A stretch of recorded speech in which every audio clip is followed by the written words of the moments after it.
back to the EXP Podcast. I'm joined once again by my co-hosts Luan and Kem, and we have two phenomenal guests with us this week, and we're going to be discussing the topic of marketing yourself as an artist. So I'm joined by Alex Beddows and Tim Simpson, and I'm going to get Alex to introduce himself first. There's a few.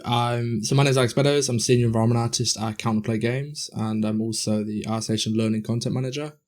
And on the side, I host the GDD podcast. And we'll throw it over to Tim. Awesome. Hey, my name's Tim Simpson. I am the environment art director at Counterplay Games, so I work with Alex every single day.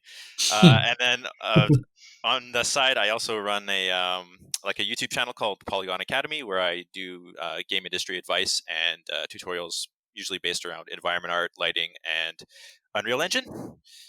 I've been an environment artist and lighting artist in the game industry for about the last 15 years or so.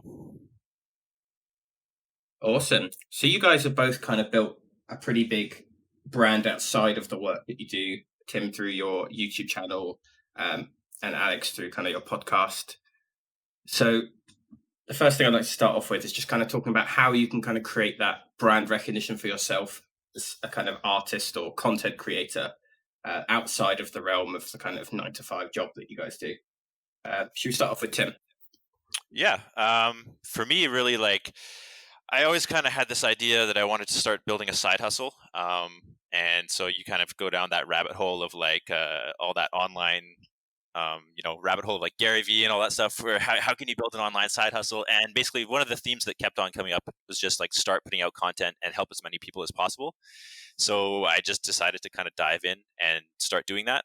Basically put out as much free content as I could and start building an audience, because once you have an audience in place, then you can figure out what you want to do with it, right? Like you can create tutorials and sell them. You could do mentorships and stuff like that. But I think a lot of people, they just dive in chasing after money right away. But for me, I was always, the solution is to help people first and just give as much value as possible. So I just started creating environment art creation tutorials, filming myself and putting them up on YouTube. I'm pretty much a pretty big introvert. So for me, it was kind of unnatural at first, plunk down in front of a camera. And it feels super weird when you're recording yourself, hearing your voice in your headphones while you're editing and stuff like that. But for me, it was always the higher goal of, I'm a self-taught artist, so I wish I had these kind of resources when I was on the come up. So that was kind of putting the mission in front of my own uncomfortable, introverted nature. So for me, it was just basically getting started and following the advice of people that had done it in a bunch of other industries and niches and stuff like that, where it was just over and over again, you just heard put out content. It doesn't matter if it sucks at first, just get in the habit of putting stuff out, and the people that are into your stuff will start to follow along. And then it just kind of snowballs from there. Does that not harm your brand recognition if you put out content that isn't good per se? Not really. Everyone starts at nothing, right? Of course, the content that you put out 2 years from your first video is going to be a lot better, but a lot of people enjoy seeing that process, especially on YouTube, where a lot of people, they put out the most ghetto production video where it's just a super old GoPro, no proper lighting, anything like that. But if what you're teaching or the message of your content resonates with people, the quality, it can be improved with time, right? And a lot of the thing that stops people from putting out content in the beginning is that chase for perfection. I have to put out, if you're going to make travel videos, they look at someone's videos like Sam Coulter's. I don't know if you guys have seen that guy's travel videos, where it's amazing transitions, amazing color grading. They're well, if it's not as good as that, no one's going to watch it. So I'll film a bunch of stuff, and then they'll work on it over and over again, but they'll never actually put anything out. So at a certain point, you just have to be look, I'm just going to film something, put it out, and get over that initial fear, and then just work on improving the quality over time. I think as long as there's one or two good nuggets in a piece of content, it doesn't have to be amazing production value.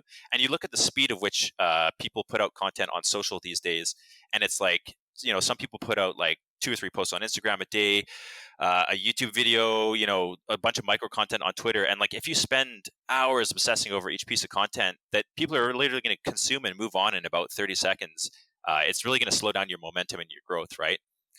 So I think there is a fine line between just terrible content that doesn't give any value. But the quality thing is really subjective. And I think if the message and the core of the content, like for me, it's like intending to help people solve their problems, like, with either industry advice or how to do something in Unreal.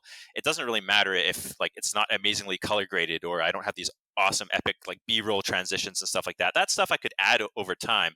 But you look at even like the best travel vloggers, or people like Casey Neistat and stuff like that, their initial videos and content that they were putting out, you have to almost have that where you just put out this low quality stuff and use that as a spring off point and just get better from there, I think. As long as you kind of achieve that goal of teaching someone, right, and you kind of satisfy that like thing that you wanted to do, it's fine, right? Like if you get something and you're happy because someone learned something and is inspired to do something, I think that's good enough, right? I think it depends. You got to get your your frame of reference is the important thing. Like, so say for example with me, I don't care how bad a piece of content is. The whole reason for the podcast, and I've said this plenty of times, I just care about me talking to people and me learning as a person. And just a nice byproduct of that is that other people enjoyed that too. So like whenever I think about like the quality of content, I'm like, as long as the conversation was good, or this was good, or it's like a tiny little bit that's valuable in there. The fact it's got like poor production quality or anything like that, it doesn't really enter my mind, because I'm just like, it was a really enjoyable conversation. I got everything I wanted out of it. And if someone else does it, if only one person gets, and that's the other thing, I think people get worried about scale as well. Like, you've got to start somewhere, and if only 10 people liked the video, it's like fine, but then 10 people found some value in it. Like, you can't shoot for the stars straight away. Like, it is a really slow process, and consistent. Yeah, that's the thing I found as well with this, is that consistency beats everything. Like, you could have the most amazing opening 10 episodes of any piece of content, YouTube channel or anything, because you burn yourself out so much obsessing about quality and trying to do something, that you're like, oh, I'm not going to do another 10 because it's just so much hard work. Whereas if you can just get your, a rhythm going in what you're doing, even if it's like only 80% rather than 100, you will win the marathon, and you'll be like, you'll put out 100 episodes rather than 10, because you're able to stay in the race, because you're not killing yourself trying to produce like 5-star quality every single time. Yeah, I totally agree with that. Did you guys learn that through practice? Because you both sound like Gary Vee at the moment, who me and Tim V, I love him so much. I always follow his advice. But is that something through just practice? Like, did you kind of obsess over perfection, and then you're like, fuck it, I just need to put content out? Yeah, well, for me, like I first originally, like 6 months before I started my Polygon Academy channel and actually started putting out content, I was like, I knew I had to kind of do this. So I sat down and I scripted out just like my intro / kind of like story of how I got into the industry in a video.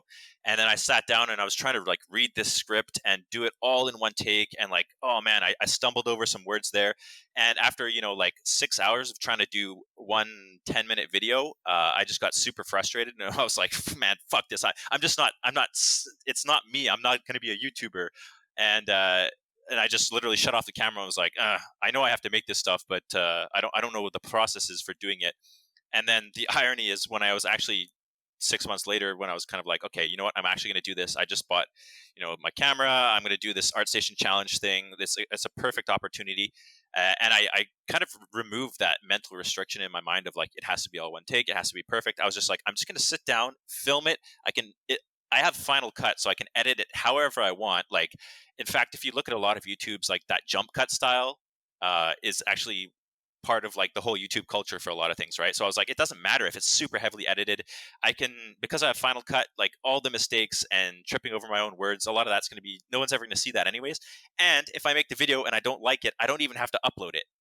But the main important thing was like actually making the video, right? So I was like, okay, it doesn't have to be perfect. I'm just going to do it. And I was, decently surprised with the results. Obviously, it wasn't to the level of insane production quality that I envisioned in my head, but I was like, you know what, this is cool. I'm happy that I actually got something done. I'm going to put it up and see if it actually resonates with people. And if people hate on it, or they're like, who's this bald ginger? Like, I can just delete it from YouTube. It's not the end of the world, right? So for me, that was realizing you have Final Cut and complete control over what you put out. Gave me the freedom to just start making stuff and then auditing as I go. Of like, oh, I didn't like that sentence there. Luckily, I have 5 more takes. I can just edit the one that I like, and then go back and maybe even refilm a couple sentences if I feel like I stumbled over a point or something like that. And once you kind of just have that idea of like, no one else is going to see all of my mistakes, I'm just going to chop it and put it out in the form that I want, then it's really a lot more freeing. I guess in a way that's a little bit like deciding what personal art you want to make, right? Like you might make something that it's just there for your learning, and you might think it's, this is good enough now to put it out and people might like it and off it goes. Or you might just learn something from it and never put it out, right? 100%. I have so many projects on my hard drive that I started like with an idea, oh, it's going to be this big epic project. Oh, I'm going to learn how to use like deferred decals and stuff like that. And then I just start working on the project, and then I kind of get the creative satisfaction up to a certain point where I'm like, okay, cool. I'm kind of done with that project. I don't actually need to finish it. Like I don't have the goal of having a new portfolio piece every couple months or whatever. I was like, I got the satisfaction out of the project to that point that I wanted to, so I don't feel the need to actually finish it, because I don't have the, currently my goal isn't to build a brand new portfolio, upgrade my, ArtStation to get a new job or anything like that. So it's not really in alignment with my goals. So if I feel creatively satisfied, I'm more than happy to just be like, okay, cool, I'm done with that. Not everything has to have an end goal of, the world seeing it, right? You can sometimes just do things for you. Yeah, that's pretty much every single one of my personal projects. Do it, move on. Okay, it's not going up. I learned what I wanted to learn out of it. I mean, that's how I treat my projects. To be fair, I'm the exact opposite. I can't, if I start something, I'll get it to the point where I've learned what I need to learn, and I'll just find a way to put it up online somehow. Like this, everyone always points out, like, they don't really like the out of gas scene, for example, on my ArtStation. I'm like, yeah, but there's a reason it's there. Like, I wanted to show I could do organic stuff. I wanted to, show technical snow shaders and really dive into that sort of stuff. And it's like, okay, even though I could have, people are like, oh, you could have gone further with the environment design. I'm like, yeah, I could have, but I didn't want to. Like, the goal was this. I achieved the goal. Put it up. I'm done. I don't need to dwell on it. And I'm like that with every single project. Like, every single one, people are like, oh, you could have done this or you could have done that. And I'm like, yeah, that's a good idea. I'll do it on the next project when I'm learning something new. Besides, it's your art, right? It's your project. Oh, yeah, for sure. It's your podcast, so you do what you want to put out. Oh, of course, yeah. Sure. But you are also, like, we adhere to, like, this is something that's quite interesting about the games industry in general. We are kind of trained to follow certain norms because the games industry has certain rules we have to abide by. So we're all naturally trained anyway when you're developing a portfolio to do certain things because A, it resonates with people, and B, the game industry just expects it. Some for better, some for worse. For example, using like a trim sheet, it's just expected. You should have that on your portfolio. If you're an environment artist, you should probably have an example of a trim sheet somewhere in your portfolio. That's not because you've chosen to, like, a lot of that's because you expect it to. You just do it because you want to get a job. It's not like you wake up one day and go, I want to make a trim sheet. Like, it's the kind of thing where, like, we do have a external pressure to do certain things. A lot early on in your career, I find as well. Like, I'm still at that stage where I'm trying to, I guess, have a checklist of skills I want to represent. But I imagine someone like Tim, who's got 15 years experience, he ain't got to prove anything to anybody. Yeah. So one point I wanted to kind of quickly circle back. We were talking about go for it with the whole maybe you make something and don't put it out. I think there's a big misconception in the industry, especially when you look at a lot of super senior people's portfolios, that like every project that they do goes amazingly well. Then they just post it on ArtStation, get a bunch of likes and followers. I can almost guarantee you that any super senior artist that you're like ogling their portfolio on ArtStation, there's probably 20, 30 abandoned projects or things that they consider as failures that they never even showed the world. And so, like, I think that's a big thing, is like everyone has this idea when they're first starting out that, man, these senior artists are just, they're so good, they get it right every single time. And I think you couldn't probably be more wrong. Like, if you got a chance to look at everyone's projects folders on their hard drives, everyone has mountains of abandoned work. So I think that's something that's super important for people that are like maybe in the, in art school or trying to break into the industry to hear, is like, yeah, you might see a senior artist with, a ton of posts on their ArtStation that are all super amazing. And that's probably because they've been at it for, 10, 15, 20 years. But what you don't see is half of the time when they're just doodling on something and they're just like, okay, I'm trying to learn something. They're trying to learn something, and at a certain point, they're probably going to walk away from it too. Not everything is a banger that you post, right? So on that though, I'm just curious to see what you think about this. So with the learning content I'm having to source for ArtStation, one of the things I'm saying to artists now when they're producing learning content is to leave the mistakes in. There's a JRO course, because there's a JRO course where Ben Wilson did, and I remember he's doing a substance designer thing, and he follows a pipeline for like got at least 20 minutes, 30 minutes. And then he sort of goes, oh, actually, this isn't working. Yeah, this ain't going to do what I wanted to do for these reasons. Okay, I'm going to go back to the beginning and like redo it. And I'm saying to like artists, maybe don't show, real time all of that, but show the mistakes, because like you said, art is not linear. It's not A to B. I start, I do good, I finish. It's I start, I get it wrong, I get it wrong, I get it wrong, I give up, I start again, I try again, gets it wrong. I finally got something I'm happy with. And I'm trying to push on like when we're producing learning content in that show the human element of being an artist. Like you do not just go A to B perfect. Like I agree so much, man. Like so much with you. How you learn. When I did but the thing is, at the normal moment, you look at learning content, like the stuff I watched growing, like getting into the industry. It's very much I click this and then this and then this and then this and I get this. And the person didn't do that. They went, I'll try this. Shit, I ain't quite working. What if I do this? That's giving me the results I want. Okay, I'm going to follow this little rabbit hole down. Like, that's the way you produce art. Yeah, a lot of tutorials, people have done it 2 or 3 times, right? They've kind of got it down. Yeah. They're just kind of almost following a script, which is good because you can see the A to B, like the process of like the core skills. But I think like an extended cut where they break down into like some of the mistakes, like you were saying, would be absolutely awesome, because it removes that impression for beginner artists of like, well, they get it perfect every single time. Like, I'm not doing that, I must suck. And that's one of the downsides of social media too, is again, everyone's always posting their highlight reel, their greatest hits. Like, don't take what you see on ArtStation, Instagram, or Twitter or anything as face value at all, because that's people just, I don't know, stroking their own egos sometimes, only putting out the greatest hits. Everyone's managing their own online persona, right, to a certain point, some people more than others. So really, especially when you're young, it's easy to look at that, at other people's lives and other people's skill sets, and be like, man, they're just so much better than me. But really, there's so much going on behind the scenes that you don't have context or frame of reference for, that you just really have to kind of take that with a huge grain of salt, take what you can learn from it, but don't make yourself feel bad if you're not at that level, or it seems like other people are advancing a lot faster than you, because that's usually not the truth at all. You're only seeing like a tiny fraction of the picture of people's lives. So I have a question for both of you then, because that kind of comes into the brand recognition side. Because if everyone's posting like the greatest hits, as Tim says, that's your competition at the end of the day. And if the majority of your work is just experiments and tests, how do you fight for that job that everyone wants?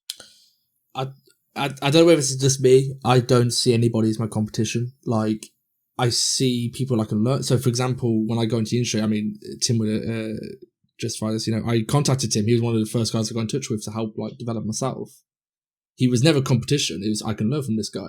When I met Jeremy and I met Ben and all these great artists, no one's competition. And then there's people from my own age. Like, you've got guys who I'm are pretty like... sure... I can't remember how old you are. I'm pretty sure we're very close in age. I'm 26. Actually.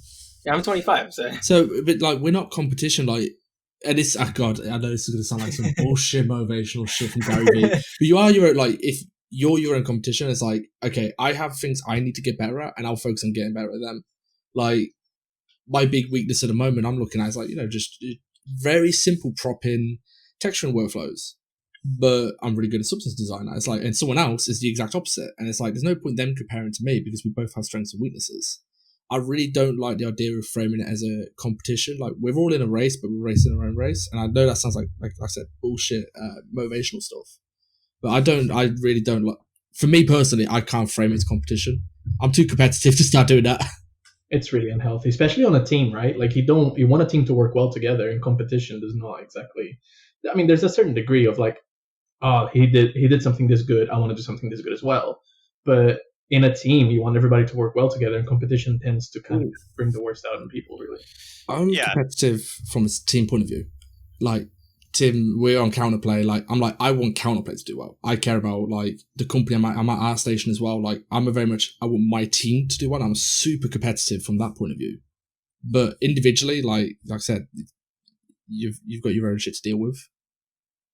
Yeah, so for me, like, when you're in art school or you're leaving art school and you're looking for your first job, I mean, you have to consider it more of like the job market, right? So I wouldn't say like you're competing directly against other people, but like the market is the market, and it will give you feedback, right? Like, if you're applying to hundreds of jobs and you're not getting any replies, well, then that's the market giving you the feedback that you're just not ready yet for the industry, right? It doesn't necessarily mean that I'm in competition with my fellow teammates to get like this one job. It's like, no, like if I'm not getting replies, then it's just a clear indicator that I need to work on myself. And once I've brought my skills to that higher level, then the market will respond with feedback of like starting to get interviews. Usually that's how it goes, right? You'll start to get a couple interviews, maybe you'll fail a couple, and then eventually you'll get a job, usually once your skills are to a certain level. So I mean, there is a competitive barrier to entry, but to think of like, in order for me to get that job, I have to tear down on like my fellow students, or I have to be so much better than them. There's a lot of other factors that go into getting a job, right? Like it's your personality and stuff like that too. So, and there's so many things that you have zero control over that really you should just be focused on improving yourself. Kind of like what Alex said, right? Like, what can I learn from other people? How can I help other people? Because that's a huge thing too. Ever since I started making like YouTube videos and trying basically to help other people, it has massively, in a positive way, impacted my own career, right? So a lot of, I think maybe university students think of like, oh, they're looking around at their class and they're like, okay, I have to beat all of these people for that one job. And that's a very scarce mindset to have. And it usually, if someone has that mindset, depending on the degree of it that they have, you can kind of get a weird vibe off them, right? Like they're only focused on themselves. It's like they're trying to like be the dragon hoarding the gold. They don't want to share their substance designer techniques. They don't want to, help their other fellow students maybe improve the lighting in their scenes or something like that, because they're like, no, well, if I help Jimmy improve his lighting in his environment, then he might actually get that job at EA instead of me. And that's just a horrible mindset to go in with in general, because what's going to happen when you get a studio job? You're going to be like, well, there's that promotion and there's only one spot. Like, I'm not going to help other members on my team shine, right? So it's good to be competitive with yourself. Be like, I want to be better than I was, 6 months before or a year from now. So I think that's a great mindset to have. But to have an awareness of the overall job market is great. But really, again, just be in a race with yourself rather than trying to tear other people down and step on their heads on your way to the top, I think is a good way of looking at it. And to kind of go back to what you guys said is like a portfolio full of experimental stuff. I think for me, if it really depends what your goal is, right? Like you can post a bunch of crazy experimental stuff, grow your ArtStation because you're posting all the time. Like you can grow your follower count. You can get a bunch of interaction going on because people are going to be interested in seeing those techniques. And maybe it's a bunch of half-finished stuff, but maybe if your goal is to get a job, you hide some of that stuff and audit your portfolio for 3 months to be like, this is the best of the best that I'm going to show. And then when you get a job, you can like your portfolio could be so fluid that I think people are really concerned of, I only need to post the best stuff. I can't post this experimental stuff. Or people are just like, I'm going to post everything and then apply for a bunch of jobs. It's really self-awareness, right? You're like, am I putting my best foot forward when I'm looking for a job, for someone to hire me and give me money for a very specific set of skills? Or am I looking to grow my audience and just show a bunch of my artistic side as much as possible in the other, the off season, right? I think it's like, so the way I see it, I know what you mean, like, because people could post all their stuff and like, then it brings the quality of the portfolio down. And the way I see it, the way I see my own stuff is like every single post answers a question to me. Like for example, I post a load of material art. Every single map ball recently has answered a different question. Like I'm thinking, I did the Blender simulation one, then I did using Megascans in the material, then I did Blender rubble simulation, then it was like using ZBrush for like generating whole pieces, and I assemble them. Like every single one is answering a question, and as soon as you're not answering, like as soon as a piece is not answering a question, then it's purely quality. Like if it's this is not showing that I can do a particular skill or I have this ability, then it's only going to be judged on just how good it is, like objectively speaking. Yeah. And I think that's a pretty good like way to work out whether you need to trim your portfolio, add to it. It's like, okay, how many questions am I answering? And like, Tim, I know you've recruited as well. It's like, if you have to get back to somebody to ask a question, how did can you do this? Like, if I don't see trim sheets in your portfolio, just for argument's sake, as a environment artist, I'm like, okay, now I want to reach out to this person. Can I do trim sheets? Can I not? Okay, this is a big issue for us. Whereas if you answer all these questions, a red flag that exactly, you want to eliminate as many red flags from your portfolio as possible when you're looking for a job, right?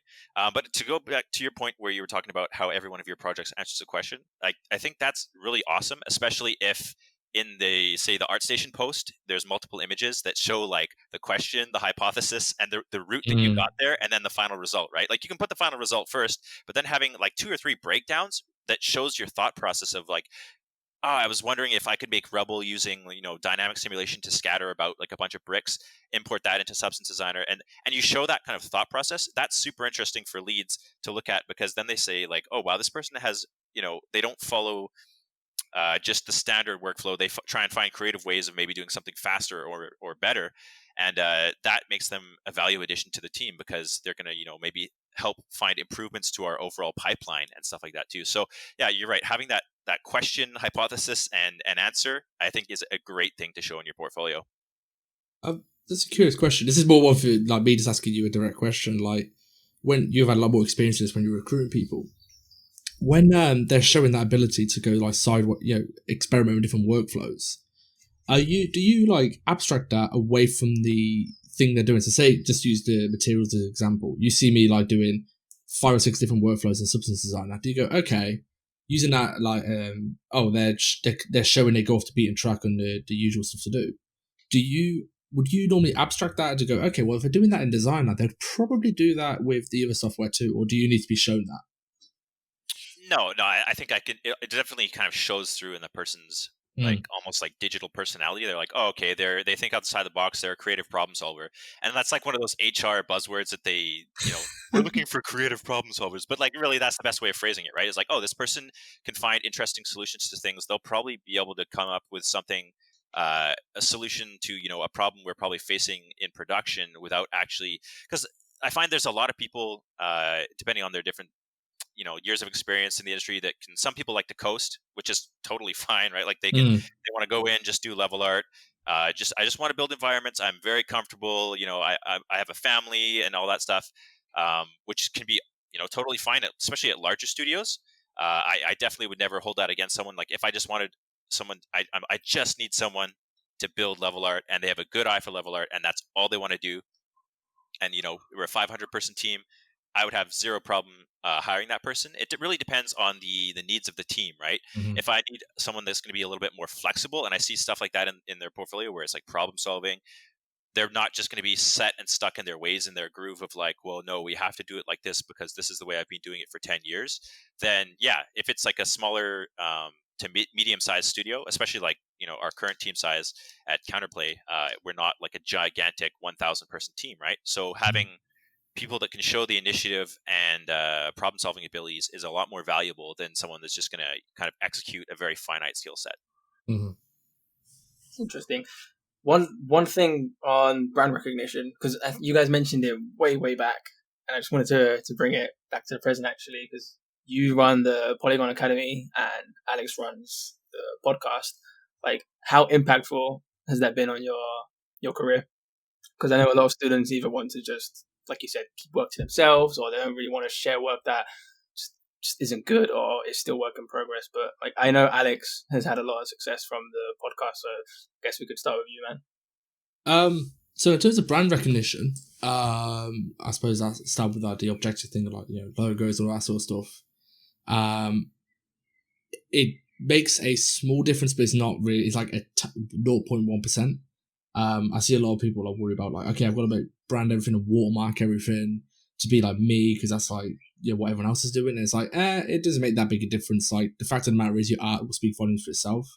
But with the podcast, like I said, though, it came from really selfish reasons. Like, I didn't expect it to have the effect that it did. I wanted to just speak to people I admired and I looked up to, and I wanted to just pick their brains. And the podcast was a good excuse to talk to people. But yeah, it's pretty much given me most of my career opportunities. Through the podcast, I had Leonard and Randall on the podcast, and I ended up working at our station.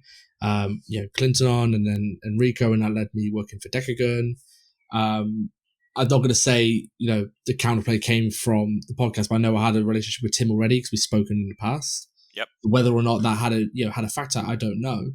But it kind of comes back to what networking is building relationships with people. I mean, I hate the word networking. It really pisses me off. because people just go on fucking LinkedIn and add you, and then Add connect, that's it. that's yeah, it. I'm like, Yeah, They don't send that's message not or nothing. networking. That's like Yeah. that's the absolute bare minimum, and is like literally the equivalent of just clicking the follow button nowadays.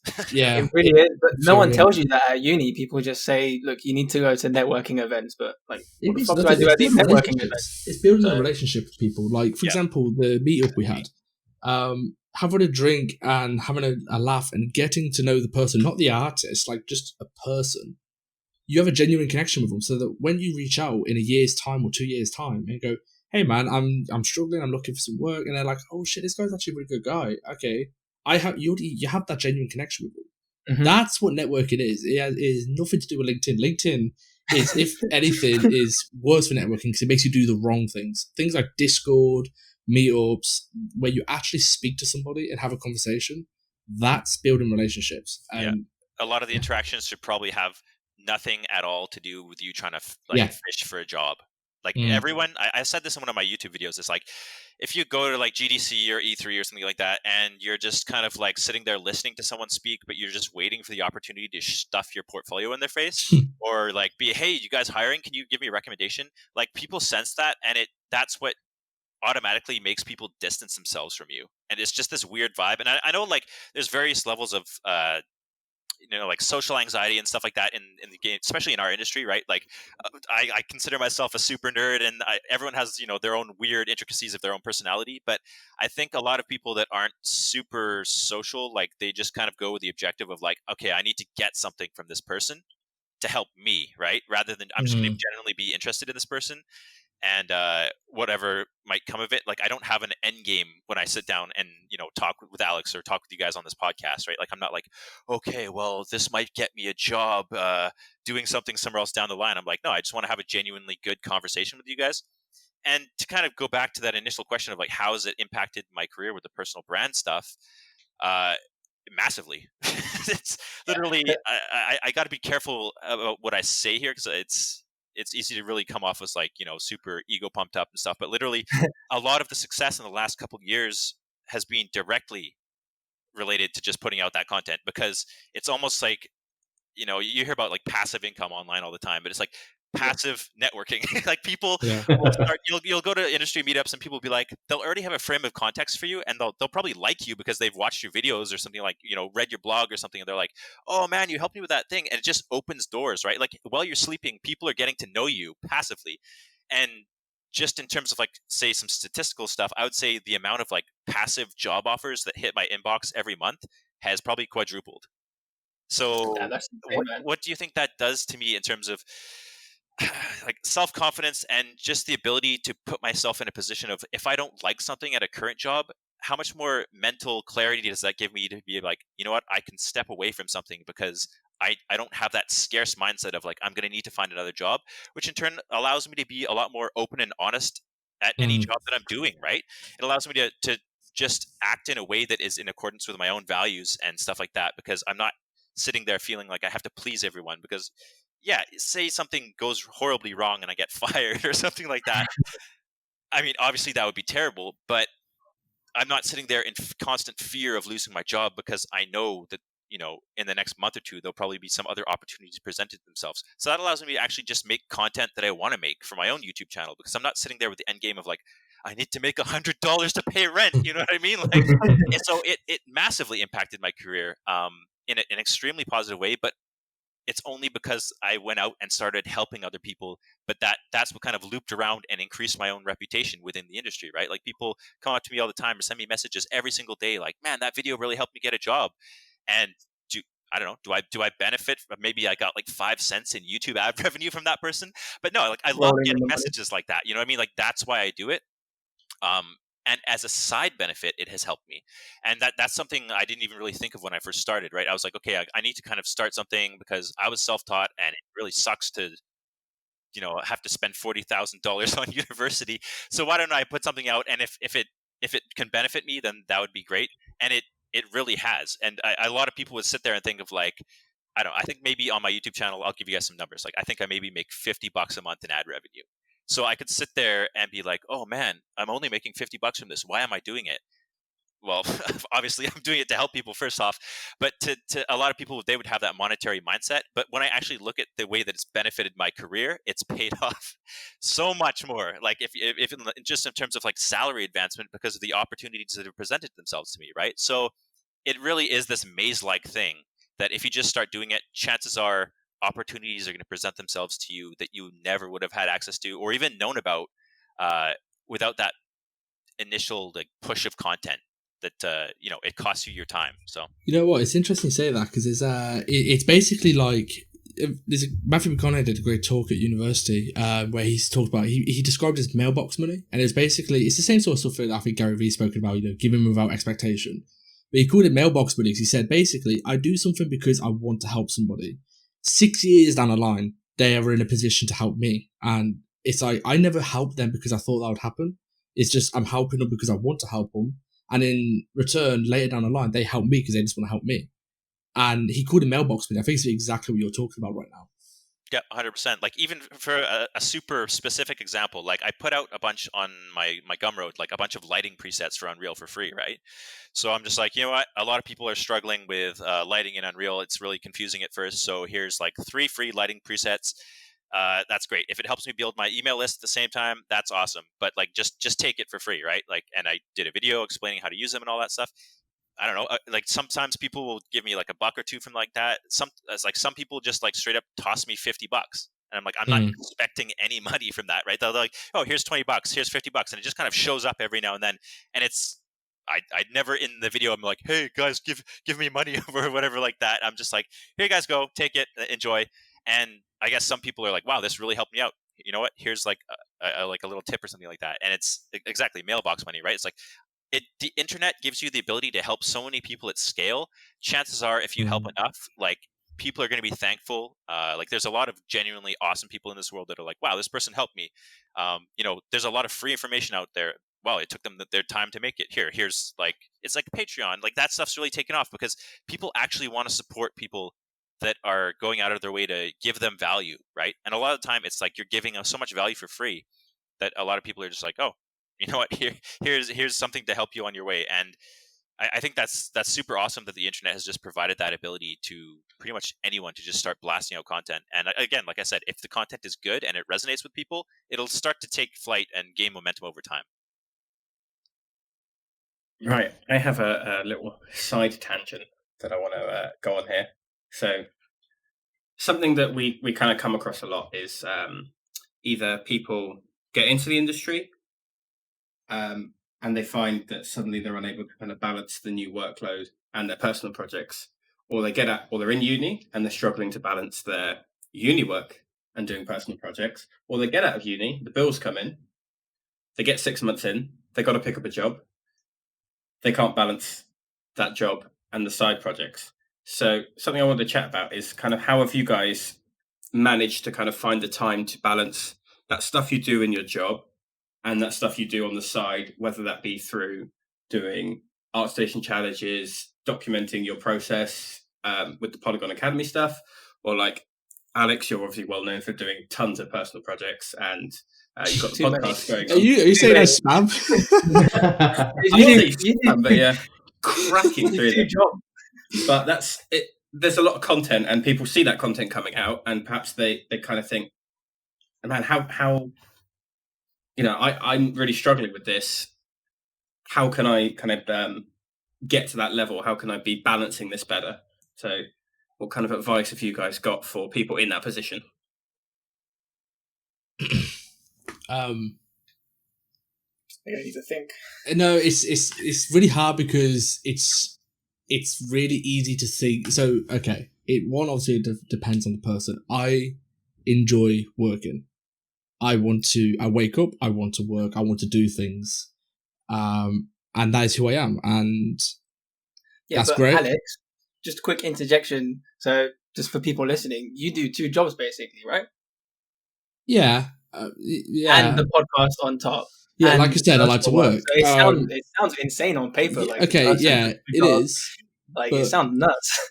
It is, but the thing to remember is, like I said, it is not everybody's like that. And I understand. And the real thing you need to, like, is worth talking about is the fact that people feel like there's pressure. It's like, oh, it's so great, like working like that and being able to work that much, and yeah, that's cool. Okay, this flip side to that, which doesn't get spoken about enough, is the biggest struggles I have, like say, my relationship with my wife, is the fact that I can't switch off and I have to work all the time. Like I can't sit and watch TV without getting stressed out because I'm thinking about work or whatever. And yeah, great, you want to work this much. It's not just all sunshine and rainbows. Like it has a serious effect on my personal life that I'm having to consciously be like, okay, I'm going to stop working because I need to spend time with my wife. I need to just relax. I bought PS4 just to try and pull me away from my PC. So I want to start with this is, yeah, it's great that I can like work a lot and, do a lot of things. And this is all, sounds amazing. There is the flip side that my leisure time is non-existent. And that is from personal choice. That isn't me complaining. But people who are like, I need time to like, play games, relax and hang out with my friends. It's like, yeah, really appreciate that, because when you're working, your nose is to the grindstone, you don't get to do that. I think it's like, the thing to bear in mind with it is there are different types of people. There are those who could sit at a computer for 16 hours. And like, I'm one of these people. I'll sit at my computer for 16 hours, but I'm not working for 16 hours. I'm working for probably like 8, 9. The others are in between, like answering an email or like chatting to someone on Discord or watching a YouTube video. There are other people though who don't do that, but when they're at their PC, they're on focus mode. They're going to crank out some work and they're going to be really efficient. And that's where the choice needs to be made by people who look from the outside looking in. What type of person are you? Can you sit at your PC and work for long periods of time? Not necessarily efficiently, but you'll do a marathon. Or do you get to your PC and it's go time. I'm going to work my balls off here. We're going to really crank out something good, and and then you call it done and you do a solid couple of hours. That's the decision that needs to be made, and that's where you probably get a lot of answers. It's interesting. Look. Yeah. So my 2 cents on that would be like pretty much what you just described is developing self-awareness, right? So this is actually something that I struggled with for quite a while. So basically, long story short, when I got my first industry job, I didn't do any personal projects for about probably 3-4 years. And at first, for like the first year, I felt super guilty. I was watching, people on Polygon constantly posting new projects and stuff like that. And I quickly came to realize that the way that I work is I have a certain amount of creative energy and like juice in the tank, right? And I think this is with a lot of people, especially once they get their first studio job. They work 8 hours a day doing creative work, right? But they still have this, by looking at ArtStation and seeing people constantly posting awesome work, they feel it kind of goes back to that competitive thing where people are like, oh, if I'm not doing artwork, I'm gonna get, I'm not gonna advance my skills as an artist. And I think you really have to find that balance, because for me, once I kind of realized that about myself, is like, you know what, I'm happy doing 8 hours a day of creative work, and then I'm done. I just want to go home, play video games, hang out with my friends. And once I kind of realized that's how I worked for that point in my life, I was a lot happier, because I didn't have this self-imposed guilt in the background at all times. I was like, you know what, this is where I am in my career, and I'm doing good work at work, but when I'm at home, I want to kind of enjoy my time. And so that I've kind of over time developed that self-awareness for myself, where nowadays, yeah, I haven't put out a Polygon Academy video in maybe like a month and a half, 2 months. And that's because I'm super busy at work right now, right? Like we're in the heat of production.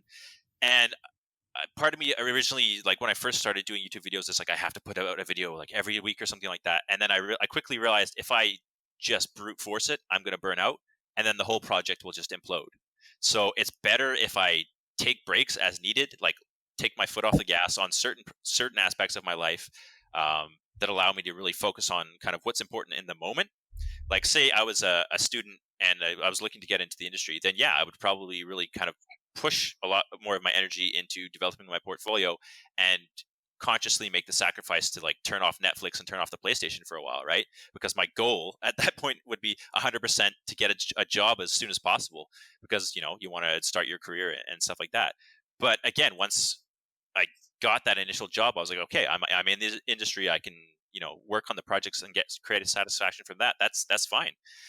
So it's really just developing that self-awareness for yourself, because if you try and go pedal to the metal nonstop, a lot of people will burn out like that, right? Like I'm sure, Alex, it sounds like you developed that awareness. You're like, oh shit, like I can't 100% go crazy all the time. Otherwise, it's going to impact my relationships. And I need to sit down and play PlayStation. Like you develop that awareness, right, by seeing what was happening, rather than just being completely blind to it, which some people do, right? They let it kind of just everything else fall apart in the background.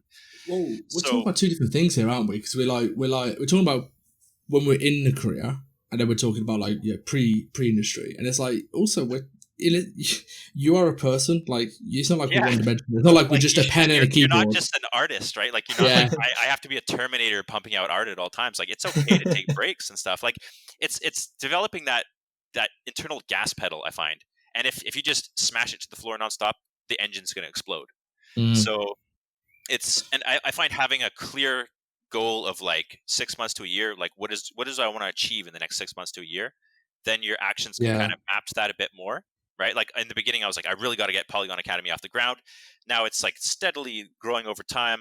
I would love to put out more videos than I do, obviously, but if I was to do that nonstop, I would burn myself out and the whole project would collapse. And then in the long run, it wouldn't help as many people. So I think it's also like, I think being able to be honest with yourself to reassess goals. Like, so for example, when you haven't got a job, but you're looking for a job in the industry, bad news. You're probably going to have to, put your face to the grindstone a little bit and really crank out work to get that job. Once you get the job, like look past the hard skills. Like, for example, with me right now, it does my art production skills. Like, they're going to passively improve anyway. Like by working around great people, by surrounding myself with the right kinds of guys, is like I am going to passively improve.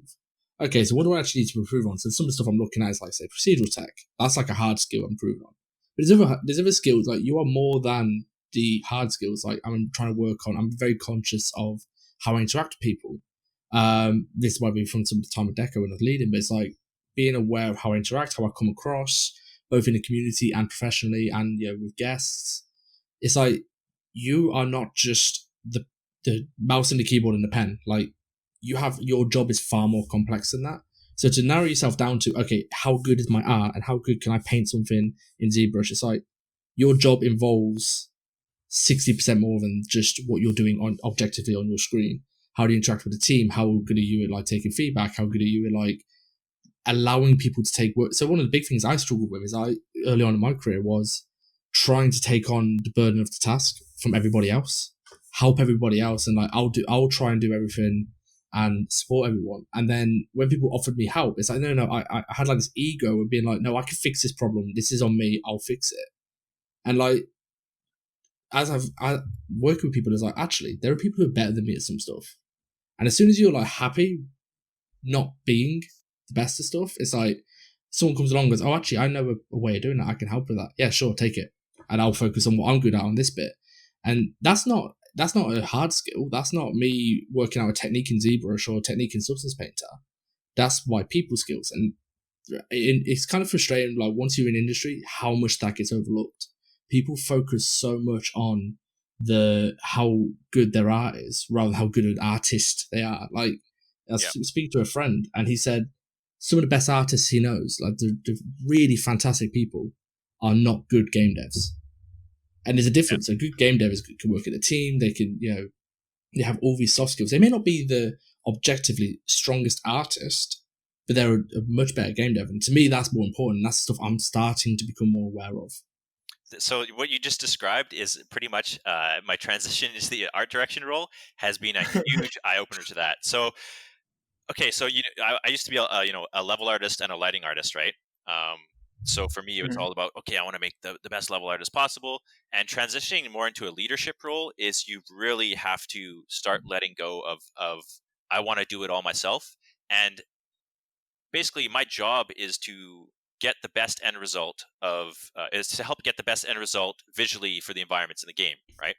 So technically, I should be hiring or looking to hire people that are actually better at those skills than I am.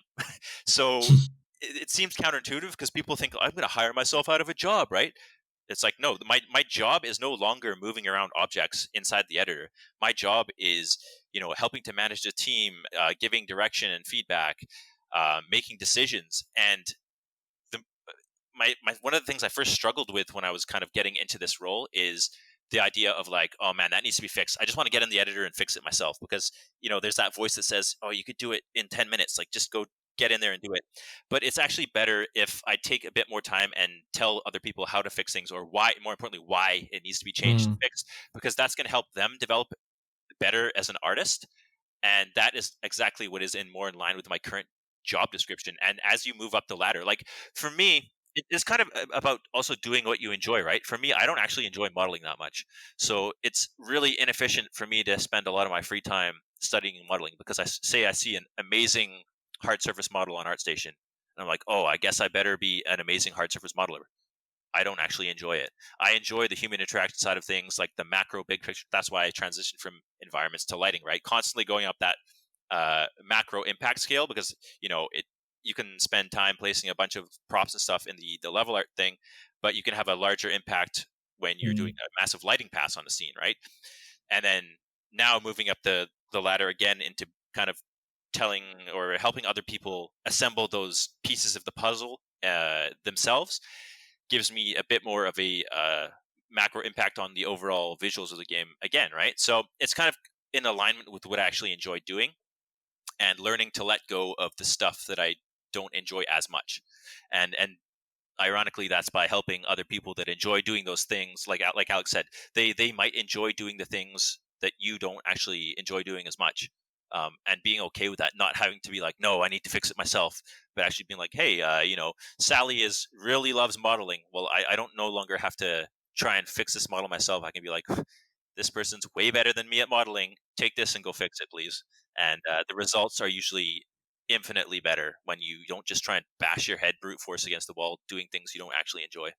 You definitely have to let go of pride a little bit, right? It's Yep. like you have to do that on day one. Not day only one of your job. Not only letting go of pride, but also developing the ability to have faith in other people, instead of having the ego to be like, I'm the only one that can do this and fix it. It's like, no, you know what? We hired these people on the team for a reason. Like, put it in their hands and gently, nudge them in the right direction here and there. But having the ability to let go and be like, it's probably not going to 100% be the way that it was in my brain. But sometimes you get happy accidents where things come back looking even better because they have, a specific eye for a certain way of working, and you get happy accidents and results that, yeah, it's not exactly how you imagined it, but hey, this actually looks even better. That's awesome. And that only really shows up when you don't super micromanage people and kind of give them that breathing room to be creative on their own. So that was a huge learning point for me too. Absolutely. I actually have a question about something that we were just talking about like about 5 minutes ago. A lot of this is about self-discipline, but we all struggle to get creative sometimes, right? It's not like we can just switch on that creative mode and we can just make anything. I know some people are like that, but have you found that there's anything that you can do that just helps you sort of get into that groove of work and sort of just get your mindset into this sort of, I can now solve these problems, I can push this art further, rather than just like looking at it and going, I don't know what to do, I don't know what to do here. Is there something that you found that works well there? I think something that works for me is, so there was someone on a Joe Rogan podcast like last year sometime, and he was talking about meditation and what meditation is. And meditation is you sorting through your mental inbox, all the things you need to do and all the things you need to figure out. And I found, so I have 2 dogs, or I'll take them for like a half hour, 40-minute walk on my lunch break or the beginning of my day. And essentially I use that time. I never drive or walk around with music. I always just have ambient noise, because you sort through your inbox in your head. Like if I have a design problem, in fact today, like I was having a design problem, and I'll just go on a walk and I'll just think about that problem. Like, and I'm not at my PC. I'm not staring at a blank canvas. I'm walking. Oh yeah, I could do this and that could fix it. And actually, that person mentioned this. And because you're not listening to music and you're not like, your mind isn't occupied by things, you're just walking. I found it's very useful for me to just remember things that someone suggested. I could think about a problem, and it gives me time to breathe on it and marinate on it.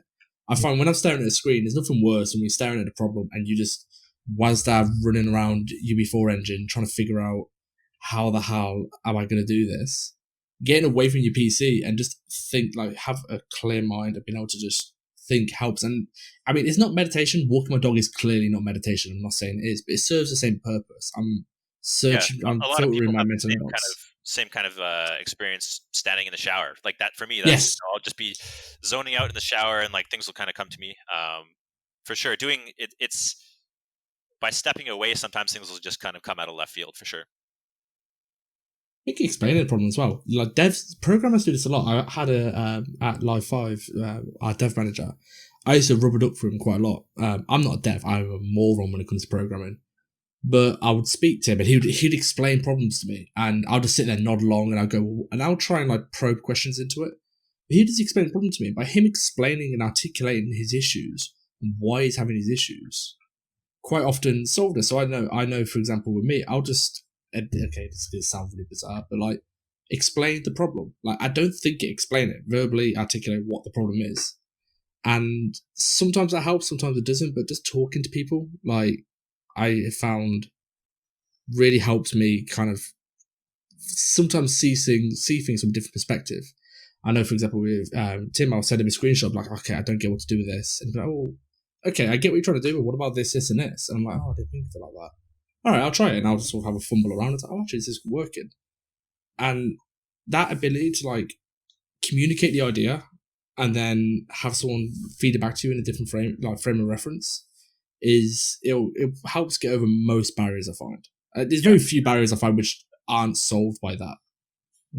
Yeah, especially getting over that fear of appearing stupid too. Like, yeah. you know what I mean? Absolutely. Oh man, if I say something or show something like that I have questions about, or I'm not quite sure about, a lot of people have that fear of like they're gonna think I don't know what, but imposter syndrome, right? It's like they're gonna think that I don't know what I'm actually doing. Whereas actually to me that is a great strength, because a lot of times you get to a solution a lot faster, and just getting out of your own way, you can kind of be like, hey, I've got, like, I asked my buddy Lincoln, I'll ask him questions all the time, and I'm not like, usually I have that rapport with him, right? But even to other members of random people on YouTube comments and stuff like that, I'll pose them questions, or you really got to get over that fear of like, if I ask something, it shows that I don't know what I'm doing, and it's going to reflect badly on me.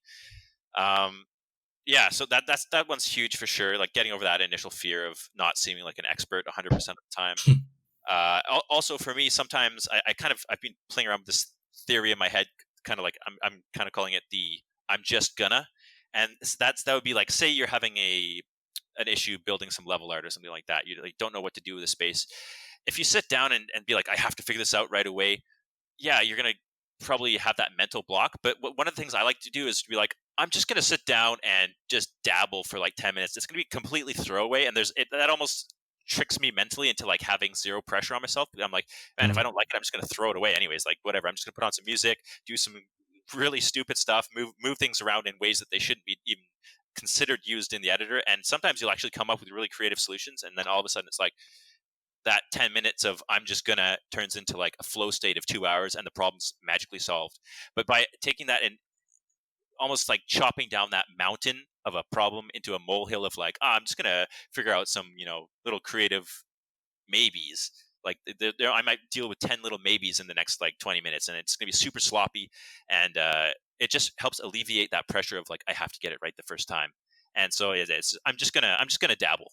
You know what I mean? And like it just takes all of that pressure off your shoulders, and usually allows your brain to kind of decompress, and you'll find a solution with a happy accident. I've definitely found that helps me like quite a bit. Like just try something, anything, and it kind of just helps you kind of get a little bit more creative and take what you need to take further. That's quite a good.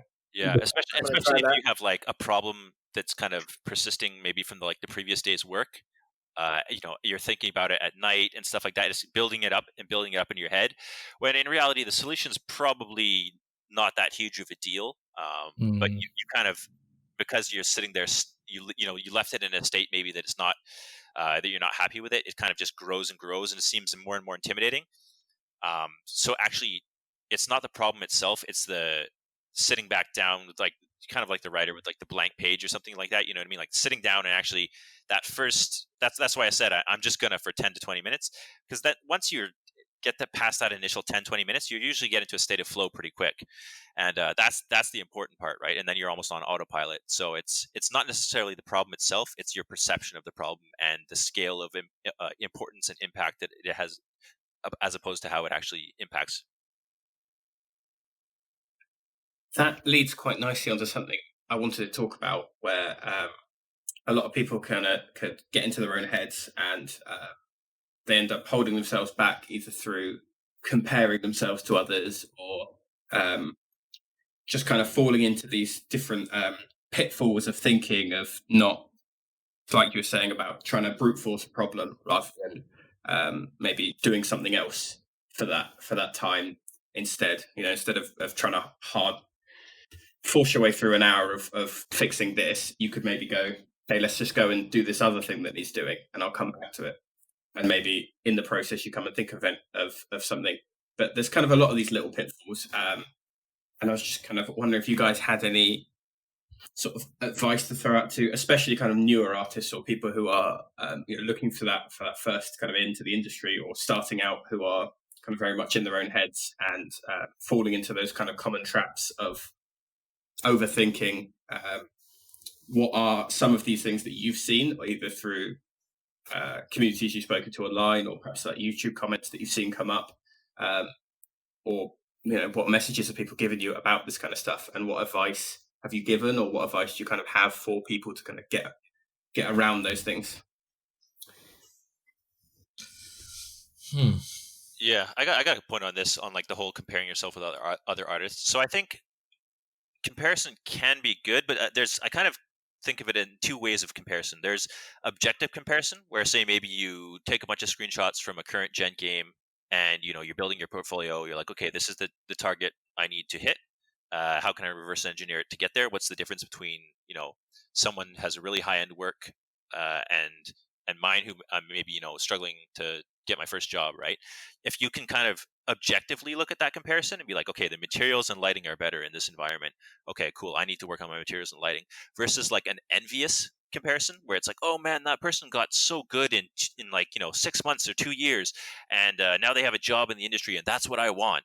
Like, and then sitting and fuming on that you're not improving as fast, or you're not making as much money as someone, or they have these skills that you want, and just stagnating on that, and that's what is making you depressed. Versus stepping back and having a more objective comparison and being like, okay, they do hard surface models, I do hard surface models.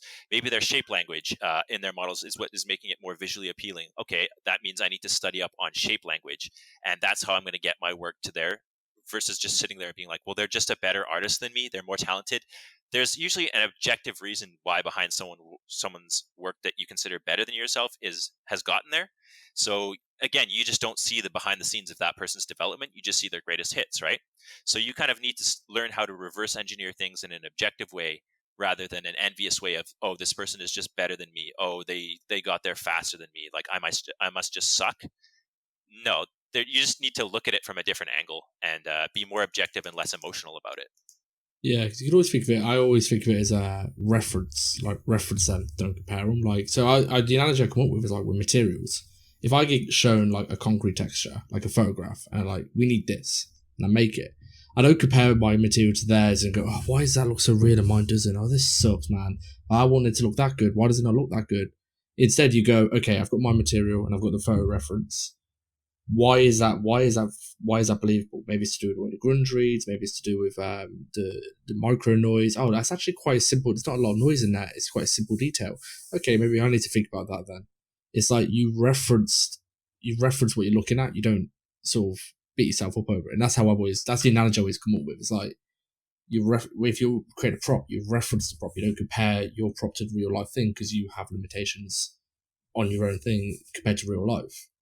And that's how I always like sort of in my head kept myself from getting like that. Because early on, like between the ages of like, I'd say 20 to 23, 24, I was in what Tim was describing, that envious stage of, oh, for fuck's sake, why is that guy got a job? I can model and I can texture and I'm not getting any interviews. Like, this sucks. Why am I not getting this? I can do everything anyone else can do.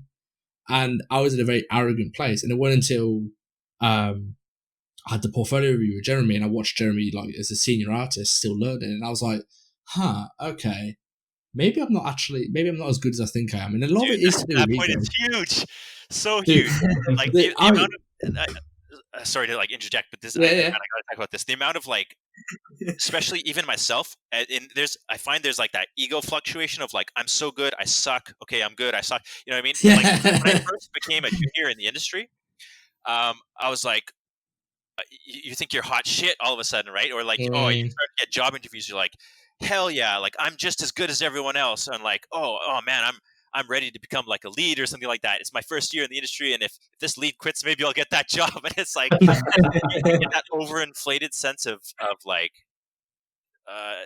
like ability, and then that usually it's entitlement. That's down. what it was for me. It was Entitlement, yeah, and a lack of patience.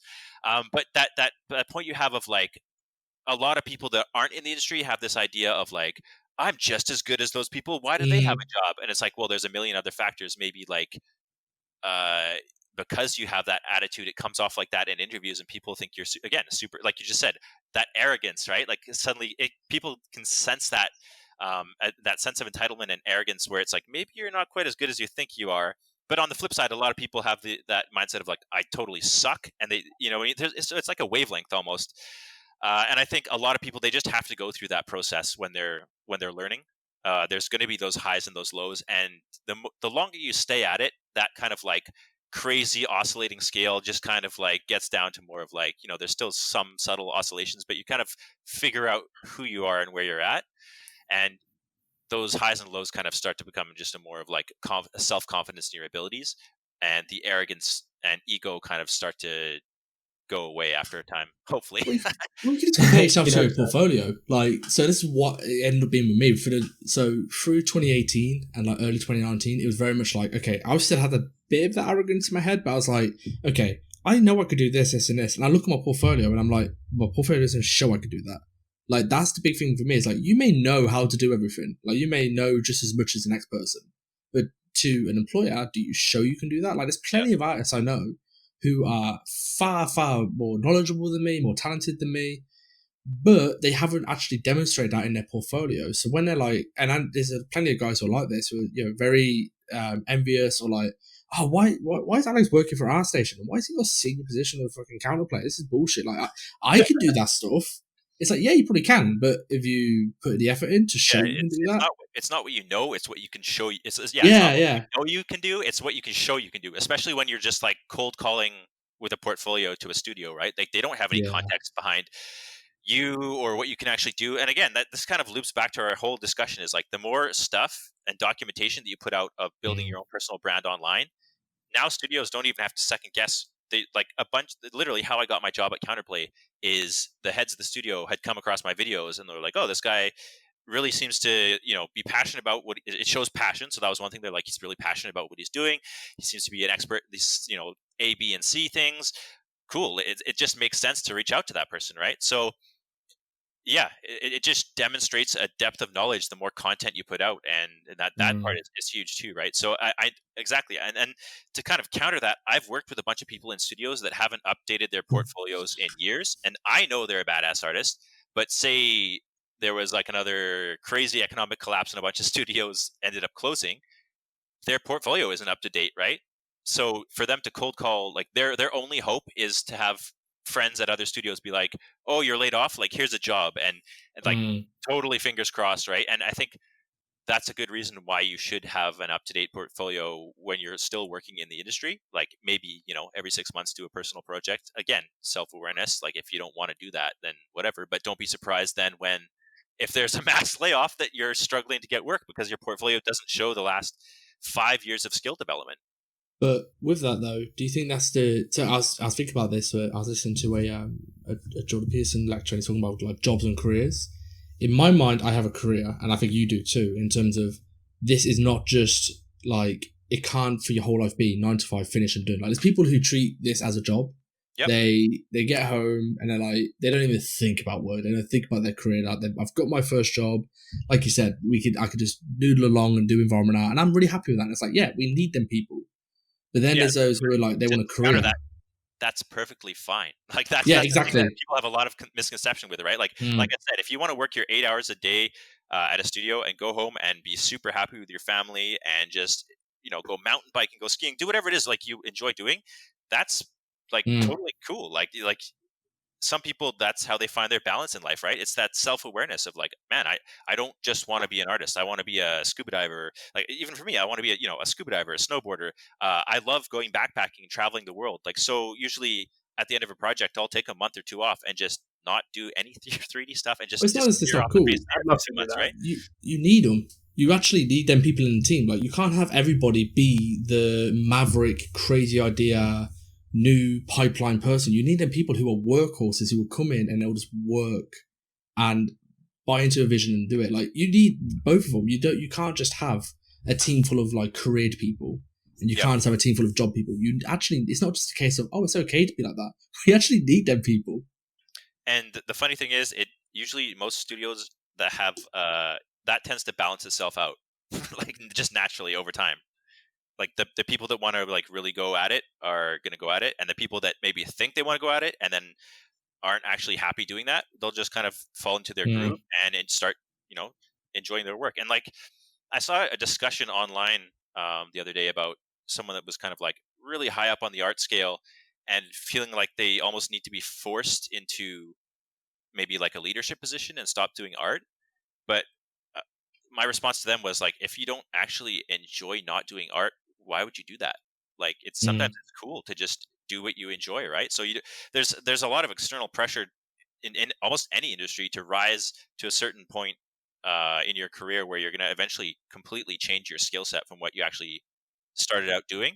And for some people that's great, and for some people that's like the chains of doom, right? Like moving into an office and not doing art and stuff like that. For some people, they're going to burn out that way. So it's, again, that happened awareness. with me. I spoke about on the Game Art Talk. Is like, with Decagon, I got offered a lead role, and I took it for all the wrong reasons. It was like, in my head, I was like, this is going to advance my career, rather than I actually want to be a lead. And obviously, it was a great time, and I learned a great deal from it. But looking back in hindsight, it's like, that was a bad move, because the stuff you're talking about, like, I didn't enjoy just managing people. I hated it. I wanted to work as an artist, and like, this is the happiest I've been in my career for a long time. Just being able to just focus on making art. I'm not worrying about like, and I know this is your problem, so it probably sounds bad. It's like, I'm like, you know what? This is for you to do. This is your job to like worry about the whole big picture of things being done and on time and to a quality. I'm like, I have my area. I'm responsible for it, and I'll make sure I do it to the best of my ability. And if you come along and go like, oh, actually, we've got this other area, it's like, yeah, okay, I move to that area. Whereas, when you're leading, it's like, you're not really doing the thing. Like you said, you can't go in and fix the things yourself. You have to enable everyone else to do it. And looking back, I wasn't ready for that, and I took it for the wrong reasons. It's exactly what you're talking about now. Exactly. Like my overarching goal for the last few years is like, I've started to realize that, you know what, I've got enough years of experience as like a level artist and all that stuff, that I've kind of got that creative satisfaction. And I was starting to feel that kind of like coasting kind of mentality. And I was like, you know what, I that's not for me. Like, that's how a great way for me to become depressed and burnt out. Like, if I'm not feeling challenged, like some people really enjoy that, but for me, I'm like, this is a recipe for disaster. So what can I do in a career to me that's going to be a bit more interesting? And for me, that was, again, helping other people build their skill sets and moving into a more of like a soft skills role, to be honest. Like, as an art director, like, you're not doing art all the time, right? You're running meetings, you're looking at like people's schedule and trying to piece together this big puzzle. So for me, that's a completely new challenge, and it's kind of like, again, reinvigorated my love of the game almost. It's just something different, and who knows? I think one big mindset that I've kind of trained myself into is like, the second I kind of stop enjoying that stuff, it's okay to go be a level artist or a lighter again. Like, I don't care what if people look at my LinkedIn and be like, well, you were an art director and now you're like a senior level artist. Like, what happened? Like, did you get fired? You step down. You're not allowed to do that. I think once you get enough experience, like, so many people are worried about how people perceive their resume or whatever. It's, man, chase happiness. So if Dude, it is for the next 2 terrifying. years I enjoy being an art director, and then all of a sudden I'm missing making environments, maybe I'll go back to being a level artist, or just start doing crazy environment art tutorials where I'm just making, find a way to make a living doing that. Like, removing that idea of what other people should think of me, has been huge, because like I'm just gonna from now on do what I enjoy doing, and the second I stop enjoy doing it, I'm gonna go do something else. So, question on that actually. So, if let's say you did start to not enjoy art directing as much, like you could still use your personal time to work on those, like the level art and the lighting art that you do enjoy, or do you think like pure happiness is like if I'm spending part of my 9 to 5 doing something I'm not really enjoying, I might as well just substitute it to Yeah, well, for me, it's like the 8 hours in the tank of gas, right? So like if I'm doing something I don't actually enjoy for 6 hours a day, chances are I'm not going to actually have the energy to go do the things that actually do make me happy, and I'm going to kind of default into like, oh, it's a lot, I'm kind of drained, I'm just going to go watch Netflix or play video games. And I mean, that's totally fine to do. Like, you should never feel guilty if you're feeling completely drained going and doing something that just allows you to recharge, right? Like, I tell a lot of artists, to be honest, I think a large majority of students think they want to be in the game industry, so they try and go super hard, but they actually enjoy playing video games more. And I tell them, you should probably get that awareness developed. Maybe you should actually be like a Twitch streamer, and instead of spending 4 years developing a skill set to get into a job that you're only enjoy doing maybe for a year because you think it's going to be good money, if you spent 4 years developing the skill set of building an online audience on Twitch, chances are you could make at least an entry-level game industry salary doing that. It's Probably. having that long-term perspective and actually going after what you really enjoy doing. Because I think a lot of people sit there and think, oh, I don't want to be a Twitch streamer, even though I really enjoy playing video games more than I enjoy making them, because it's either going to be too hard or there's so much competition. Well, spoiler alert, there's a lot of competition to get into the game industry as well, right? So you might as well spend your time doing something you actually enjoy, and then by doing that, you'll probably increase your chances of actually making money at it. Awesome. That's some really good advice there. So we have got a couple of questions from some of our Patreon supporters that we're hoping to ask you guys. For sure.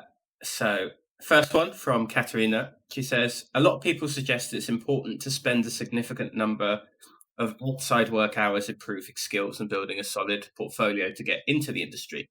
What advice would you give someone who's trying to break in but spends nearly all their free time at their desk? So we've got someone who's looking to get into the industry, but they're already spending all their time trying to work on stuff. What can they actually do? Or how can they maximize that time? I guess is probably the best way of phrasing this. We've said it the whole time through this. It's being self-aware. Yeah. Like, looking at your portfolio and going, like, I'll use me as an example. When I had my first portfolio review, it was like I had that one Egyptian piece and a couple of sci-fi pieces. And when I had Jeremy look at it, he went, your materials really hurt you. Like, you clearly don't understand materials. I spent the whole of 2018, I didn't apply for a single job. I only did materials. And it's like, by the end of it, I had a really good grasp of it. It's like, go on. Would you have noticed that without the so if Jeremy never reviewed your portfolio, for example, would you have just continued aimlessly? No, because I only got my portfolio review because I saw him Twitch stream and I weren't really paying too much attention. And I saw like portfolio reviews and I was like, you know what, this guy's gonna prove I was good and like I'm just struggling to get a job. And he looked at it, he was like, actually, your material's really bad, your props are bad, like you don't, there's no direction in this portfolio. And I was like, shit. Okay, it's like the big slap in the face wake up call. But it's led, like, this is what I mean as well. It isn't like this is a one-man job where I went from where I was to where I am now, all of my own work ethic. It's like, no, I had tons of people from the outside advising me. I got in contact with people like Tim, Ben, all these kinds of people saying, and they all gave me feedback and direction to enable me to do this. I was enabled by them. So, one, obviously, I think actually maybe we've been speaking about self-awareness so much. Build a decent network, like as in friendship circle. I have, I'd say, 3-4 groups of art friends who support me, who help me, and I help them. And I can always go to them for some feedback. Because when you throw your feedback out to Discords, you get, it's like if you throw reputation. Yeah, it's your reputation, but it's more that like they will be honest with you. When you actually have genuine friends and genuine relationships with people who will be honest. I mean, a small story, like Ben Wilson. I was before I started Counterplay, I was applying for a studio. It was taking a while, but I hung all my hopes on the studio because I was previously offered a job with them. And I was getting into really, like mentally, I was like really getting down on myself and getting frustrated. And everyone else around me, like who I've spoken about, who are like sort of social friends, were like, I'll be all right, don't worry, I'm sure I'll be fine. Ben was like, dude, go talk to other places. Like, why are you treating these people like they're the best studio in the planet? Like, go speak to people, go apply elsewhere. Like, do yourself a favor. Did it, ended up working with Counterplay, and it worked out best for everybody. And it's like, he was honest enough as a friend to say something I maybe didn't want to hear at the time. And that's from developing a genuine relationship with a guy. And that's actually probably a bit of advice. I mean, we can talk about the objective, obvious stuff of improving your portfolio, all that kind of stuff. Develop your circle of people you're hanging around with, because that will probably have much more of an impact on your career than just you looking at your portfolio in like one frame of reference going, I need to do this, this, and this. Yeah. You know, the people outside will help you the most. So like, yeah, the portfolio review is a great thing for sure, because people will kind of point out the things you probably don't see. One of the big things I find a lot of students kind of suffer from in the beginning, it's two big things really. Is first is the lack of patience. So like they think, oh, I have to get a job in the next 6 months. Like I have to have a job, otherwise I suck. And that's not just true. It might take one person a couple years to get their first job. It might take, like for me, when I had, I'm a self-taught artist, so I picked up learning 3D in high school, and then basically it took me 6 years from the day that I opened 3ds Max to the day I got my first job. So it's a long. You have to have that long-term perspective, and being impatient about it is going to make that process extremely painful. And then the other thing I find a lot of students usually suffer from, and sometimes this is also driven by a lot of just the way the courses are structured, is shiny object syndrome, where it's like, this week I'm going to make a character, this week I'm going to make a vehicle, this week I'm going to make an environment. And that lack of focus means you spend like 2 years spinning your wheels in the mud. And if you don't know what you want to do, then that's great. Is like, go and try and make as many different things as possible and figure out what you actually enjoy doing. And some people would say, oh, that's a waste of time, like I'm not getting closer to getting a job. It's like, yeah, you're figuring out what you actually enjoy doing, because once you lock into a job, you're going to be doing that 8 hours a day, so hopefully you better enjoy doing it, right? So there is that dabbling period that almost everyone needs to go through to figure out what they enjoy doing. For me, once I figured out I wanted to be an environment artist, I locked in on that, and that's all I spent my hours at the desk making, is environment work. And when you kind of put if think of it as like you're building a character in an RPG. If you want to be like smashing through walls, put all of your like experience points into the strength bar, right? Like become like a warrior. If you enjoy doing magic, like build yourself a wizard, rather than like those characters that are just kind of evenly distributed. All their experience points, they kind of just end up being very blah, and which is like a lot of student portfolios when they're learning everything for the first time. Their portfolio is a big mishmash of everything. And which is cool because it shows that you're learning, but it's everything in your portfolio is something you've done for the first time, which leads to very middling returns because it doesn't show mastery of a specific skill set, right? Like chances are, if you want to work at a studio, it's going to be especially as the complexity of games increases, it's going to be a more specific role. And I know that there are jack of all trades out there. Usually they're a lot more senior people that have been doing everything for a long time. But if you're starting out and you want to get a job in the industry as quick as possible, it's better to refine your skill set so that when you apply to a job that's specifically asking, hey, we need someone to do level art, it's like, that's all. They don't care if you have characters in your portfolio. And if you spent the last 6 months building characters on the side as well as environments, then that's just another 6 months that could have been pumping energy into becoming a better environment artist, or vice versa, right? Like a lot of people are like, oh, I really want to be a character artist, but there's more environment jobs out there. So I'm going to kind of hedge my bets and build some environments too to have in my portfolio. And then both just kind of look, 70%, right? So anytime I'm looking to hire a level artist or a material artist, chances are I want that to be what their portfolio is all about, because then I feel like I'm getting a good deal. Someone has mastered that skill set. That's what they're super passionate about, and they're not like, oh, I'm going to try and sneak in through the side door as like a prop artist and then become a character artist. You know what I mean? Like if I was an outsourcer, I would want to hire people that was excited about building props. So yeah, long story short, it's not how many hours you spend at your desk, it's how you spend those hours and reverse engineering your end goal of where you want to be. Like I recently had a one-on-one call with a student that was like, I really want to work at Respawn, and I'm building this kind of ancient medieval environment or something like that. And I was like, if you want to work at Respawn, look at the games that they're making. You should probably have a Star Wars scene in your portfolio. And he was like, oh yeah. yeah, that's good. I'm gonna do that for my next project. And I'm like, well, for sure. Like Jedi Fallen Order was like a big success. Chances are they're gonna be working on a sequel, right? If you can show in your portfolio that if that's the studio you want to work at, and your portfolio clearly shows that, that's just another notch in removing red flags from the HR person when they're looking at your portfolio. They're like, oh, we're working on Star Wars. We should hire. Oh, this person has a cool Star Wars scene that looks like it could, be up to the quality of the stuff we're making. That's an easy hire. Some really good advice in there. Yeah, I think the idea of like you're talking about the kind of MMO mindset of min-maxing is something that probably a lot of students don't do, where until you get that first job, you're better putting all your points into one thing than spreading them, because you'll be so much better at that thing. There was kind of an outstation learning course that touched on it a bit, one of the quite early ones, where they're talking about if you there's like a line, and that line is good enough. Someone will hire you if you are over this line in X thing. You're over this line in lighting, you'll get a job as a lighter. If you just spread all of your skills across everything, you'll never be over that line in anything.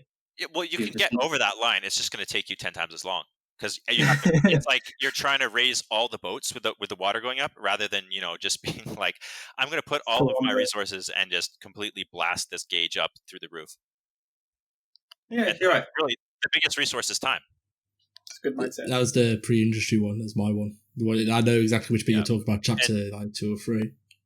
To me, like I still see people posting online of like, well, smaller studios, they'll be more open to hiring generalists. I'm like, for the next couple of years, do you see how complex games are getting?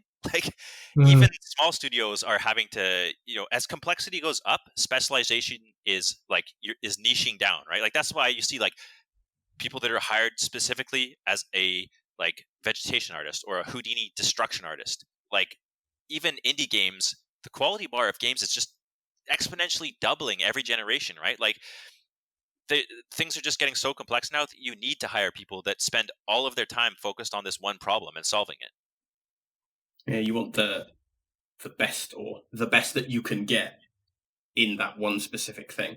Yeah, like literally a studio, when they're looking to hire, what they're actually saying is, we want to find the best deal we can to solve this one problem we have. They want to feel like they're getting a good deal. And if you can be like, I'm an expert at lighting, I'm like, I don't have any industry experience, but my work speaks for itself, they're going to feel like they're getting a steal of a deal. If like, your skills are above entry level, and for them, that's just everyone that I know that has like hit senior level execution in their work as a junior is hired and working. Like it's just a no-brainer, because they get snapped up so fast because the studios are like, this is an insane deal. And yeah, I mean, there's the whole argument of like, then why aren't they paid like a senior? But for me, it's like your experience is almost a multiplier of your salary, right? Yeah. So the more experience you have, the faster you can usually solve those problems and get work done with less revisions, right? So that's why their seniors are paid more. But the end result really should look very similar. It comes back to what we said earlier. It's like they may be a great artist, but a very good game dev. That's why they're salary don't respect it. The people who are senior, they've shown that they are good game developers rather than just a good artist. Yeah, and there's so much to learn more of just like make it look good. It's like, okay, well, here's 10 reasons why we have to do things for performance considerations. Oh, here's how we work in meetings and do reviews and stuff like that. Like, all of that is a whole other skill set that you don't really learn until you're in the industry. And those are the skills, like, again, the soft skills side of things, like learning how to communicate on a team, how to use Jira, just having that experience that you can do things a lot faster. You can't really develop those skills until you've been in the industry. So like, that's why seniors are, paid a higher level. They're not necessarily paid for the same end product. They're paid because they can get there a lot faster. Exactly. And with less micromanagement from 10 other people. Yeah, the micromanagement part, I think, is a super important aspect of what you're saying. Yeah, because at the end of the day, like if a junior can get to the results of a senior, that's the ideal, right? But maybe it takes 3 other people mentoring them and like taking time away from doing other tasks to help them with revisions or help them with the pipeline and stuff like that. So I mean, that's the trade-off that you're making as a studio when you hire someone that has no experience, right? You're like, okay, I know I'm going to have to actually dedicate a fraction, a portion of these 3 people's time to help this person develop, and that's the investment that you're making, because you're basically saying, well, if this person stays with us for 2 years, they're going to really get all of that internal help and support and develop them into a better artist, right? So, and then some studios there's that quote of like, what if we hire this person and train them up and they leave us? And it's like, yeah, but like, what if like we don't, right? Like someone else is going to do that. And Well, how does the quote go? The quote, isn't they're it just like, gonna- oh God, that quote goes a certain way. Is it, what if this person we train this person and leaves? It's like, yeah, what if we don't train him up and he stays? yeah, exactly. That's exactly what I was thinking of. And then it's like, yeah, like you want to avoid that too, right? So it's again, the job market is a very complex thing, right? Gotta say though, to this day, I still barely understand how to use Jira properly. I don't think anyone does. Like no, I hate Jira so maximizing much, that man. program. There's probably so much that you can do in there that the developers are like, why is no one using this feature? Yeah, that's literally the whole of like Very the No loud, one liked 10 Jira. different dashboards, right? So And we have one other question from patrons, from someone who think you know Tim. Peter Tran has asked. yeah, I've worked with Peter a bunch. Yeah, you worked together at Took, right? Yeah, we worked together at Took in the past, and super talented guy for sure. Yeah, he's phenomenal work. He's all right. So Peter has asked. He'll listen to this, Alex. So he'll hear that. He's asked, how do you avoid plateauing, and how would you kind of get to the next level? So I think that's something that a lot of people who are perhaps might encounter, but even this can apply to people who are outside. Like how do you actually get that level up? Chase discomfort. Like the second you start feeling really comfortable, if your goal is to improve, you should always slightly be outside of your comfort zone and be not terrified, but like, oh, okay, this is going to be challenging. The second that you kind of can go onto autopilot, then that's a recipe for coasting, which again is okay for some people, and some people it's totally fine to plateau. They don't want to go any further. They just want to make their salary, do their 8 hours, and go home. But if your goal is to really expand your skill set as an artist, chase discomfort, take tasks that seem slightly a little bit more challenging than you're comfortable with, reach out to mentors, and just basically put yourself in a position to always be learning. I think you can also, if you look at like, that's like a gym rat saying this, but like if you think of like if you're in the gym, when you plateau at the gym, like say your bench press gets to like 100 kg and you want to go up, like you want to climb, but you can't, you plateau. Well, you don't just keep doing like smashing your face against a brick wall on the 100 kg. You go, okay, maybe I'll improve the strength of my triceps, and you go on these slightly supporting things. And then when you come back to the main thing again, you almost naturally just progress anyway. So like if you treat environment art, I'm plateauing on environment art, I feel like I'm not really going any further with my level art and I'm struggling. Okay, maybe you should like look into something a little bit different. Maybe look into procedural tech, maybe you look into material art, maybe you look into lighting, and really delve into that rabbit hole of them fields. When you come back to the broader scheme of environment art, you'll just jump up naturally, without even thinking about it. The stuff you've learned from the sideways things will just naturally find their way into your main craft. 100%. The sideways things, that's exactly what I was about to talk about. And even, okay, so this totally relates exactly to Peter, because I see his artwork all the time. So I know like when he first started his career, he was really focused on environments and he got super good at lighting environments. Recently, I've seen him take a step to the side and start doing more character lighting based pieces, which is going to improve his overall understanding of lighting in general. And that, so characters and environments, when you're lighting both and then cinematics and stuff like that, that's how you evolve as an artist. So I can already see him chasing things that are not his I'm just going to do another environment. So I would say, Peter, if you're listening to this, you're already well on the right track on doing that stuff. But yeah, there's often a lot of horizontals in your chosen career where you can kind of augment and snap onto what you're doing.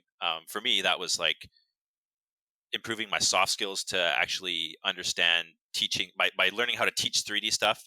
It actually helped me improve my skill set and find flaws in my own workflows and stuff like that too, right? Because I'm like, oh, if it's taking me 10 minutes to explain something that should be done in like 2 minutes, then maybe there's a problem there, right? So it can often be like almost like you're building a big Lego thing and you just build a small piece off to the side and then you snap it on, and all of a sudden you have a lot more of a cool project, right? Very nice. So I think that's we've gone on for an hour and a half now, so I think that's probably a good time to start wrapping it up. So thank you so much to our two guests today, Alex and Tim, for joining us, and thank you to Kem and Luan for being here. And thank you everyone for listening in. If you want to get more EXP, check out the website, follow us on Twitter, and join the Discord. Join in the great discussions there. Luan, is this your point where you're going to jump in with a random question? I can do that, sure. I actually thought about this a little bit. I'm curious as to what point, like what game, video, movie, whatever it is, what inspired you to kind of just go on and chase your game career? Doesn't have to be like a huge thing. Just like, was there like something that really inspired you? Gears of War 1. Gears of War 1. Damn. Yeah, I knew I was interested in games. I didn't know what. I knew I just liked games through secondary school, and then I played Gears of War 1, and it's the first time I really fell in love with an environment, like the actual environment. Up until that point, I just played the game objectively. And then I played Gears of War, and I fell in love with like the locus, like visual design is kind of like industrial but royal feel to like everything. The like grounded weightiness towards weapons, and I started thinking past the game at that point. I was like looking at the design and how they made stuff, and it really sort of just it tapped into a part of my head which I hadn't looked into. Like I played games my whole life. I loved games like Ratchet and Clank and Halo, and I loved them, but it never really like it just didn't trigger anything to me. But then I played Gears of War, and I spent before I even got involved in games, I was looking at walls, textures, design. I weren't playing the game. The game moved on. Like I ran back into the level past where all the enemies were dead, and I was looking around like, oh, this is a cool space. Like, look at that little interesting detail. It clicked in the head for me when I played Gears. Yeah, for me it was probably Metal Gear Solid 1 on PlayStation 1. What a game. So that was a big peek at what things were going to eventually become. And probably Jurassic Park as well. I mean, that was like, oh, wow, you can really do things with computers. Yeah. And then also when I was in high school, playing Counter-Strike and suddenly having access to the Hammer editor and be like, oh, this is how you can actually build a level and have something you can run around in. So that kind of clicked for me. I'd say one of the weirdest things is back when I was, in high school, I used to play the old like SOCOM games on PS2. And the first title I worked on was like SOCOM Confrontation on PS3. So apparently not a super amazing game according to all the reviews, but that was such a weird thing. And I have some friends that have had this too happen to them too, where it's like before you're in the industry, you play a certain franchise and you look it up to it as like, wow, like this is crazy. And then one day you work on that franchise and it's like you really see the behind the scenes. It's almost like looking behind the curtain, because it's like I know one of my friends. He worked on Gears of War 4 and 5, right? But back in the day, he's like, man, Gears of War on Xbox, like, wow, he's like, and then he said one day he worked on that franchise. And it's like your whole career advances, and then all of a sudden one day you're working on something that you used to like fawn over, which is crazy. It's just a really weird feeling. Yeah, I never get to that. I don't want to get to that stage. It's one of them ones I feel like I'd get in my own head working on. If I ever had the opportunity to work on Gears, I think I would be thinking too much about the fact I'm working on Gears rather than the fact that it's another environment. Like God of War, right? Like I love it, love everything about the art style, everything. But I think also, if you work on something for so long, and see all of the inner working, like for Far Cry, like I loved playing Far Cry 3, and then I worked on Far Cry 4, and all of a sudden playing any other Far Cry since then, like I know the exact like level designer mentality, like why things are where they are and stuff like that. So it kind of it takes the shine off certain things. So as much as I would love to work on like something like God of War one day, I'd probably be like, there's certain games that I just want to play and enjoy with like a blind experience. See, for me, there's no question about it. It was Halo Combat Evolved. There was something about how that environment came together with the music and the visuals and just the story, and that kind of pushed me over the edge. I was like, wow. Like I was like you said with Gears of War, I was walking around paying attention to everything that was going on, to looking at like little bits of the environment. I was like, ooh, this is interesting. I wonder how I can make this. And then the question starts popping up in your head, like, okay, maybe there's a course. Maybe like I can look at the programs that they use to make this and try something new.